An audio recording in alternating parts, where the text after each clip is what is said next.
In the shadow of relentless bombardment, the air over Gaza grew thick with tension.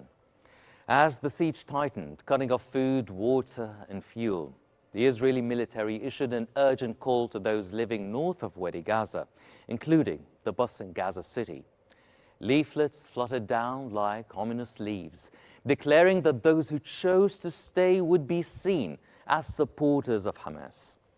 In the weeks that followed October 7th, 2023, the echoes of conflict reverberated along the Israel-Lebanon border, where violence erupted, igniting an already volatile situation between Israel and Hezbollah, and the landscape was marred by chaos. Meanwhile, the West Bank simmered with unrest as protests broke out, igniting clashes between passionate Palestinian demonstrators and Israeli forces. The streets turned into battlegrounds, and the fragile equilibrium of the region began to unravel. Since the war ignited in October, the exchange of fire had only escalated. Civilians caught in the crossfire, many from Lebanon, paid the highest price. The conflict displaced tens of thousands of individuals, deepening a humanitarian crisis that seemed to have no end in sight. In response, Israel ramped up its military operations, launching targeted strikes deeper into Lebanese territory, seeking to dismantle Hezbollah's military infrastructure. The air hummed with the promise of more violence. Each day, a reminder that peace felt increasingly distant.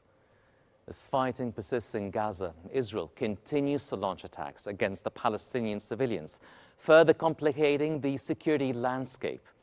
And in April 2024, Israeli leaders faced mounting pressure from its own population to resolve the conflict and restore stability in the region. A war long fought through proxies, assassinations, and strikes outside Israel has spilled into the open. The attack on the Iranian consulate in Damascus could be the most dangerous escalation outside of Gaza since the start of the Israeli war on Gaza. The airstrike destroyed a consulate building, killing Mohammad Reza Zahidi, a top commander in Iran's Revolutionary Guards, and several other officials, including another senior commander, Mohammad Hadi Haji Rahimi. Israel then ordered people in southern parts of the Palestinian Rafah to evacuate, sending phone messages and dropping leaflets overhead. Families frantically packed their belongings and fled the area on foot. And hours later, Hamas agreed to a modified ceasefire deal. But Israel's war cabinet said it falls short of its demands.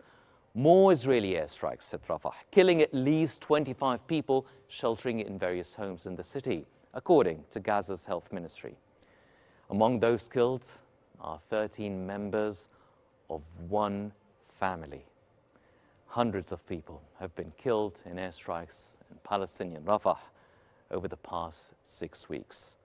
And since October 2023, Israel and Hezbollah have exchanged fire along the border until July, as Israel launched an airstrike in Beirut, assassinating Hezbollah commander Fuad Shukr.